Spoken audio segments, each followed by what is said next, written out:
if you end all of this, all those deaths? Hello guys, स्वागत है आपका film buster में। और आज हम देखने वाले हैं हॉलीवुड की कमाल की एक्शन एडवेंचर साइफाई मूवीज। मैं आपको मूवीज की बेसिक स्टोरीज के साथ मूवीज से रिलेटेड कुछ मजेदार फैक्ट्स भी बताने वाला हूँ। तो बिना किसी देरी के चलो चलते हैं मूवीज की अमेजिंग दुनिया में। नंबर 5 पे है 2023 में रिलीज हुई एक action adventure scifi movie the hunger games the ballad of songbirds and snakes. इससे पहले हंगर गेम्स की 4 मूवीज आ चुकी है। 2012 की द हंगर गेम्स, 2013 की the hunger games catching fire, 2014 की द हंगर गेम्स मॉकिंगजे पार्ट 1 और 2015 की द हंगर गेम्स मॉकिंगजे पार्ट 2। मैं आपको जो हाल ही में 2023 में जो मूवी आई है उसकी थोड़ी आइडिया दे देता हूँ। 2012 की जो पहली हंगर गेम्स की फिल्म है उसमें 74th एनुअल हंगर गेम्स से कहानी शुरू होती है। The hunger games the ballad of songbirds and snakes 2012 की फिल्म का प्रीक्वल है और इस मूवी में कहानी 10th एनुअल हंगर गेम्स के अराउंड दिखाई गई है, यानी कि पहली फिल्म के इवेंट्स के 64 साल पहले। मूवी के अंदर कहानी दिखाई गई है एक जवान कोरियोलेनस स्नो की, जिसकी फैमिली के बहुत बुरे दिन चल रहे होते हैं, लेकिन कोरियोलेनस अपना बेस्ट ट्राई करता है अपने बाकी दोस्तों में अमीर दिखने के लिए, उनके बीच फिट इन होने के लिए। उसे अच्छे होप्स होते हैं कि उसकी फैमिली के अच्छे दिन आएंगे जब उसे 10th एनुअल हंगर गेम्स के लिए मेंटोर को रोल दिया जाता है। मेंटोर यानी कि जो अलग अलग डिस्ट्रिक्ट से लड़के और लड़कियां चुनी गई है जिन्हें ट्रिब्यूट्स कहते हैं, उनमें से एक को हंगर गेम्स के थ्रू गाइड करना। कोरियोलेनस को डिस्ट्रिक्ट 12 की लूसी ग्रे को मेंटोर करने का काम दिया जाता है। पहले तो कोरियोलेनस सिर्फ पैसों के लिए सब कर रहा होता है, उसे कोई परवाह नहीं होती कि ट्रिब्यूट्स हंगर गेम्स में मारे जाएंगे, लेकिन फिर उसे लूसी के लिए फीलिंग्स आ जाती है। अब आगे की कमाल की स्टोरी आपको मूवी देखने के बाद ही पता चलेगी। मूवी को 6.8 आउट ऑफ 10 की IMDb रेटिंग मिली है।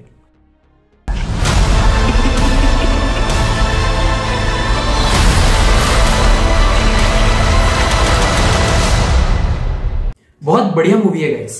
मूवी के स्टार्टिंग में मुझे लगा था कोरियोलेनस ये कैसा नाम है और कितना मुश्किल नाम है। इस वीडियो की स्क्रिप्ट लिखते वक्त भी मुझे स्पेलिंग टाइप करते वक्त बहुत दिक्कतें आ रही थी, मुझे बार बार कॉपी पेस्ट करना पड़ा था। लेकिन ये मूवी देखने के बाद आप उस नाम को कभी भूल नहीं पाओगे।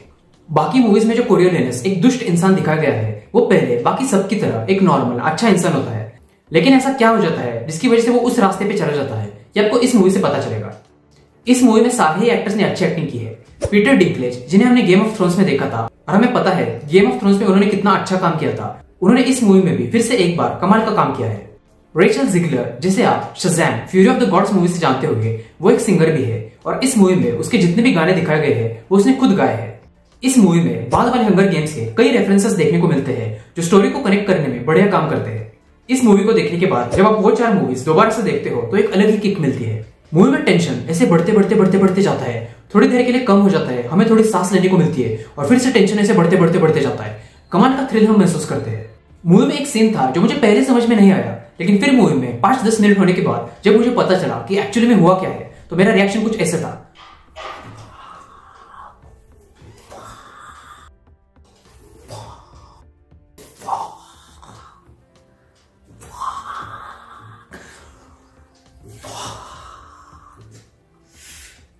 वो भी मैं ना ऐसे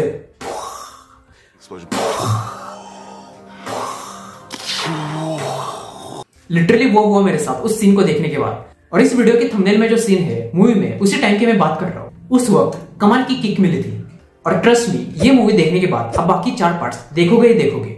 और अगर आपने एक भी पार्ट नहीं देखा तो पहले जेनिफर लॉरेंस वाली वो 4 मूवीज देख लेना और फिर ये मूवी देखना। इस लेटेस्ट मूवी को फिल्म बस्टर से मिलती है 9.5 आउट ऑफ 10 की रेटिंग।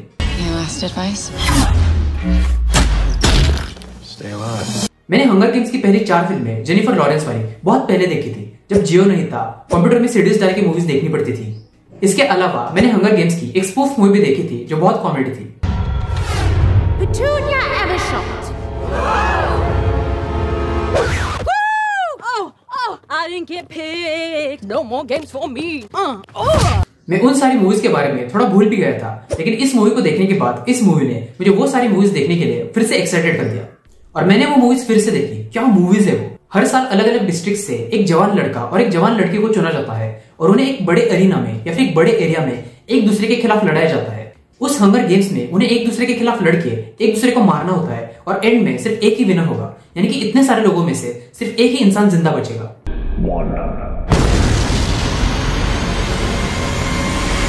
उस एरिया के बाहर पबजी के ब्लू जोन जैसे एक इलेक्ट्रिक फील्ड होती है जिसके बाहर वो जा नहीं सकते, वरना वो मारे जाएंगे। उन्हें कंपटीशन के दौरान अपने परफॉर्मेंस के दम पर कुछ रिवॉर्ड्स और स्पॉन्सर्स भी मिलते हैं। क्या बढ़िया कॉन्सेप्ट है, क्या बढ़िया मूवीज है। और ऐसा ही बढ़िया कॉन्सेप्ट हमने नारुतो में भी देखा था, जिसमें उन्हें निंजा बनने से पहले एक कंपटीशन में डाला जाता है, जिसमें अलग अलग विलेजेस से, leaf village, stone village, sand village, in villages से अलग अलग बच्चे आते हैं, अलग अलग निंजास आते हैं जो इस कंपटीशन में हिस्सा लेते हैं और उन्हें भी एक दूसरे के खिलाफ लड़ना होता है। और पहले वाले कंपटीशन के बीच तो ओरोचिमारू भी आ जाता है।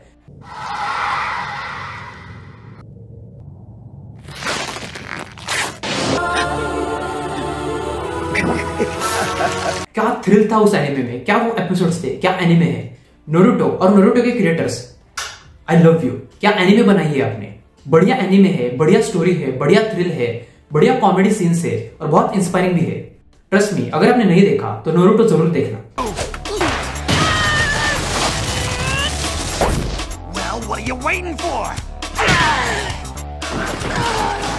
Back to hunger games. ये मूवीज भी हैरी पॉटर की मूवीज जैसे और डाइवर्जेंट फिल्म सीरीज जैसे किताबों से ली गई है और इन मूवीज ने भी दबा के पैसा कमाया है और ये मूवीज डिजर्व भी करती है क्योंकि है ही इतनी कमाल की।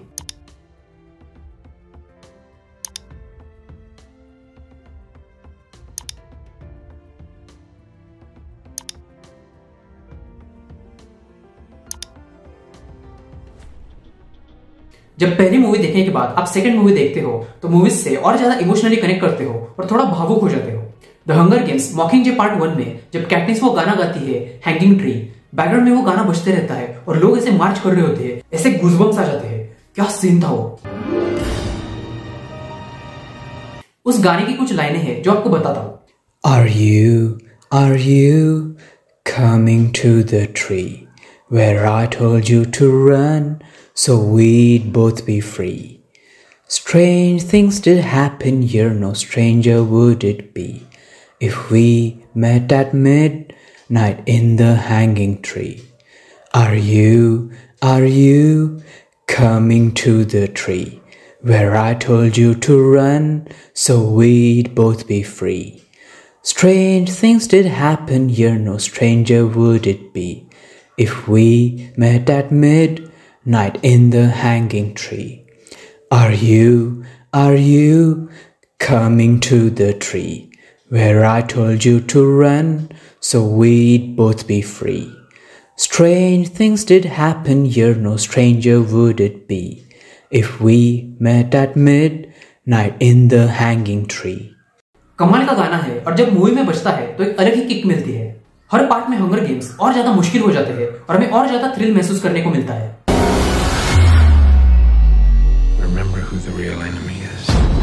सारी मूवीज विजुअली बहुत अपीलिंग है और हमें मूवीज में सेलिब्रिटीज के कुछ सच भी पता चलते हैं। तो अगर नहीं देखे तो एक बार जरूर देखना ये मूवीज।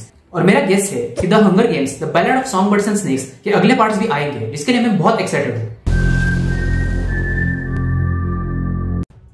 नंबर 4 पे है 2023 में रिलीज हुई एक action adventure scifi film Transformers rise of the Beasts. ये मूवी ट्रांसफॉर्मर्स फ्रेंचाइज की 7वीं फिल्म है। मूवी के अंदर कहानी दिखाई गई है 90s की, जिसमें नोआ नाम के लड़के की जिंदगी थोड़ी मुश्किल में चल रही होती है।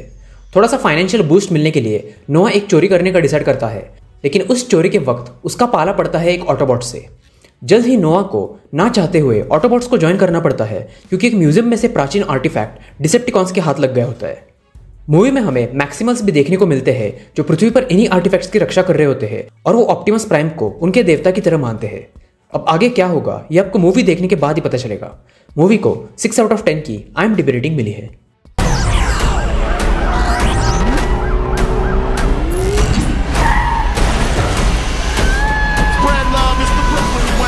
इस मूवी को बहुत सारे लोगों ने क्रिटिसाइज किया था, लेकिन मुझे ये मूवी पसंद आई। अच्छे एक्शन सीन से, अच्छे ट्रांसफॉर्मेशन वाले सीन से।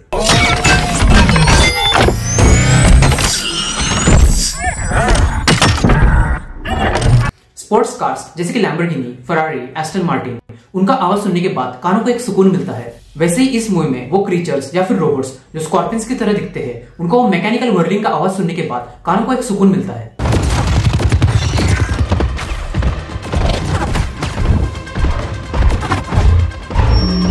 मूवी में जो बीस्ट्स या फिर मैक्सिमल्स दिखाए गए हैं वो आपको king Kong, Kong Skull Island जैसी मूवीज की याद दिला देंगे और अच्छी फीलिंग आती है। उन किंग कॉन्ग जैसे दिखने वाले बीस्ट्स में भी फीलिंग्स होती है। Mission impossible dead reckoning part 1 movie में उन्हें एक की ढूंढनी होती है। PUBG PC गेम में भी हमें कभी कभी एक की ढूंढनी होती है जिससे सीक्रेट रूम का दरवाजा अनलॉक होता है, जिसके अंदर बहुत अच्छी लूट मिलती है। वैसे ही Transformers rise of the beasts movie में उन्हें एक की ढूंढनी होती है जिसका नाम होता है ट्रांसवॉर्प की, जिसमें दुनिया की सबसे बेस्ट टेक्नोलॉजी होती है। मूवी में मेन विलन भी बहुत बढ़िया है जिसका नाम होता है यूनिक्रॉन। यूनिकॉर्न नहीं, यूनिक्रॉन, जिसे ये की चाहिए होती है। उसके बारे में मैं आपको ज्यादा नहीं बताऊंगा, आपको स्पॉइलर मिल जाएगा, आप मूवी में देख के एंजॉय करो। मूवी में हमें बढ़िया गाड़ियां देखने को मिलती है और ट्रांसफॉर्मर्स की गाड़ियों की एक कूल बात यह है कि जब ट्रांसफॉर्मर्स एक खटरा गाड़ी के फॉर्म में होते हैं और जब वो किसी बढ़िया गाड़ी के बाजू में से जाते हैं तो वो उस बढ़िया गाड़ी को रूप ले सकते हैं, उसमें ट्रांसफॉर्म हो सकते हैं। वो वाले सीन्स देखने में एक अलग ही मजा आता है। जैसे एवेंजर्स एंड गेम मूवी में एवेंजर्स असेंबल ये कहने के बाद जो कड़क सीन्स है, वैसे इस मूवी में भी ऐसा ही एक सिमिलर सीन है जो देखने के बाद आपके दिल में और चेहरे पे एक स्माइल आ जाएगी। ऑल्सो इस मूवी में ये वाला सीन है। ये सब क्या देखना पड़ रहा है? अच्छा है मैं अंधा हूं। हाँ, लिटरली गाइस ऐसा ही सीन है, मजाक नहीं कर रहा, आप मूवी में देखो। मूवी का बैकग्राउंड म्यूजिक और बैकग्राउंड सॉन्ग्स भी बढ़िया है। मूवी में हमें कुछ कूल नाम सुनने को मिलते हैं जैसे कि Nightbird, Bumblebee, Optimus Prime, Mirage, Arcee, Wheeljack, Rhinox, Cheetor, Primal, Airazor, जो सुनने में तो कूल लगते ही है, लेकिन इसके अलावा अगर आपको आपके गेमिंग नाम चुनने में दिक्कत आ रही है तो ये कुछ बढ़िया चॉइसेस है। Killjoy, Raze, Viper, Deadlock, Reyna, Phoenix, ऐसे सिमिलर कूल नाम लगते हैं, है ना। ऑल्सो मूवी में बी की एक एंट्री बहुत ही बढ़िया है। अब मैं कौन सी वाली एंट्री की बात कर रहा हूं ये तो आपको मूवी में ही देखना पड़ेगा। मूवी को फिल्म बस्टर से मिलती है 8.5 आउट ऑफ 10 की रेटिंग। नंबर 3 पे है 2023 में रिलीज हुई एक action adventure scifi film Guardians of the Galaxy volume 3। ये movie Guardians of the Galaxy volume 2 का सीक्वल है और मार्वल सिनेमैटिक यूनिवर्स की 32वीं फिल्म है। मूवी के अंदर हमें दिखाया गया है पीटर क्विल गमोरा को खोने के गम में मोए मोए कर रहा होता है कि तब भी उनकी जगह पे कुछ लोग अटैक करते हैं। उन्हें बाद में पता चलता है कि जिन लोगों ने अटैक किया है वो रॉकेट को पास्ट में जानते थे और रॉकेट को ही किडनैप करने आए हैं। हमें मूवी में रॉकेट के पास्ट के बारे में कुछ चीजें पता चलती है और जिन लोगों ने अटैक किया उनके लीडर को अगर नहीं रोका तो गैलेक्सी के गार्डियंस हमेशा के लिए खत्म हो जाएंगे और गैलेक्सी की रक्षा करने वाला कोई नहीं बचेगा। बाकी की स्टोरी आपको मूवी देखने के बाद ही पता चलेगी। मूवी को 7.9 आउट ऑफ 10 की IMDb रेटिंग मिली है। Hello, we come in peace.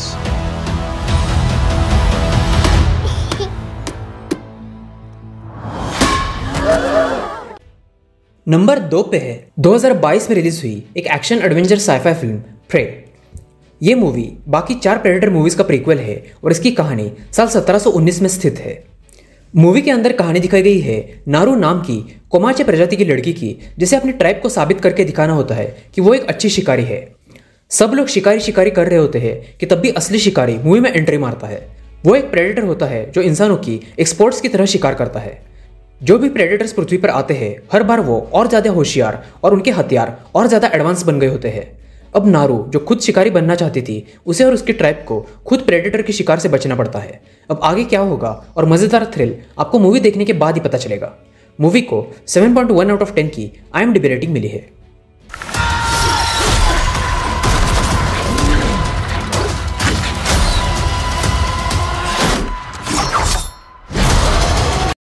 Number 1 पे है 2023 में रिलीज हुई एक action adventure scifi film Antman and the Wasp Quantumania. Movie के अंदर दिखाया गया है एक इंसिडेंट की वजह से स्कॉट लैंग और होप वैन डाइन यानी कि एंटमैन और वास्प क्वांटम रेल में खींचे चले जाते हैं। वहां पे वो कुछ अजीबोगरीब क्रीचर्स से मिलते हैं और उनका पाला पड़ता है कैंग के साथ। अब बात यह है कि सिर्फ स्कॉट और होप ही नहीं बल्कि स्कॉट की बेटी और होप के पेरेंट्स भी इस क्वांटम रेल में गलती से पहुंच गए होते हैं, लेकिन उन्हें यह पता नहीं होता कि होप की माँ के कैंग के साथ जुड़े कुछ सीक्रेट्स है। अब ये सीक्रेट्स क्या है और कैंग कौन है ये आपको मूवी देखने के बाद ही पता चलेगा। मूवी को 6.1 आउट ऑफ 10 की IMDb रेटिंग मिली है। That doesn't make sense. But everywhere I go, people tell me the same thing. Thank you, Spider-Man. हाल ही में जो मार्वल और डीसी की मूवीज आ रही है वो सारी बच्चों वाली फिल्में आ रही है। शज़ैम मूवी का पहला पार्ट बहुत मस्त था, लेकिन Shazam fury of the gods मुझे बच्चों वाली फिल्म लगी। Doctor strange in the multiverse of madness ये फिल्म तो इतनी बोरिंग लगी ना मुझे कि दूध पीते बच्चे भी यह फिल्म ना देखे। डॉक्टर स्ट्रेंज का पहला पार्ट बहुत मस्त था, बच्चे बड़े सब लोग उसे देख सकते थे, लेकिन doctor strange in the multiverse of madness बहुत बोरिंग थी। थॉर लव एंड थंडर में फिर से एक और एक्ट्रेस लाई जो मियोलनिर को उठा सकती है। पहले कैप्टन अमेरिका मियोलनिर उठा रहा था, अब थॉर की गर्लफ्रेंड मियोलनिर उठा रही है।